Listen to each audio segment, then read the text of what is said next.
শুভেচ্ছা সকলকে। আমরা কথা বলছিলাম মাইক্রোসফট এক্সেলের শর্টকাট নিয়ে, তারই ধারাবাহিকতায় আজকে হচ্ছে আমাদের ডিজিটের সিরিজ শুরু। প্রথমে আমরা দেখব যে ctrl+1 দিয়ে কী কাজ করা যায়। আমরা যদি কোনো সেলকে ফরম্যাট করতে চাই, সেই ফরম্যাট অপশনটা নিয়ে আসি। যে কোনো একটা সেলে ক্লিক করা থাকলে রাইট বাটন ক্লিক করি এবং নিচের দিক থেকে 4 নাম্বার এই যে ফরম্যাট সেল, এই অপশনটা যদি ক্লিক করি তাহলে আমাদের ফরম্যাট সেলের ডায়লগ বক্সটি ওপেন হয়। আমরা এখান থেকে জেনারেল নাম্বার, কারেন্সি, হোয়াটএভার যে কোনো কিছু করে নিতে পারি, বা অ্যালাইনমেন্ট, ফন্ট, বর্ডার, ফিল, প্রোটেকশনও করতে পারি। তো এই যে যেই অপশনটা আসলো আমাদের ফরম্যাট সেলে, যেই বক্সটা আসলো, এটা হচ্ছে আমরা ctrl+1 প্রেস করলে চলে আসবে। যেমন আমরা এখান থেকে রাইট বাটন করে এখান থেকে গিয়ে ফরম্যাট সেল আনতে হতো, আর আমি যে কোনো একটা ক্লিক করা আছে, আমি ক্লিক করলাম ctrl+1। দেখুন আমাদের কিন্তু সেই ডায়লগ বক্সটি আবার চলে এসেছে।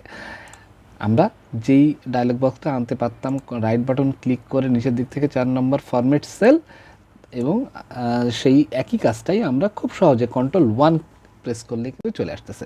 তাহলে আপনারা খুব সহজে শিখে গেলেন ctrl+1 প্রেস করে কীভাবে ফরম্যাট সেলের ডায়লগ বক্স নিয়ে আসতে হয়।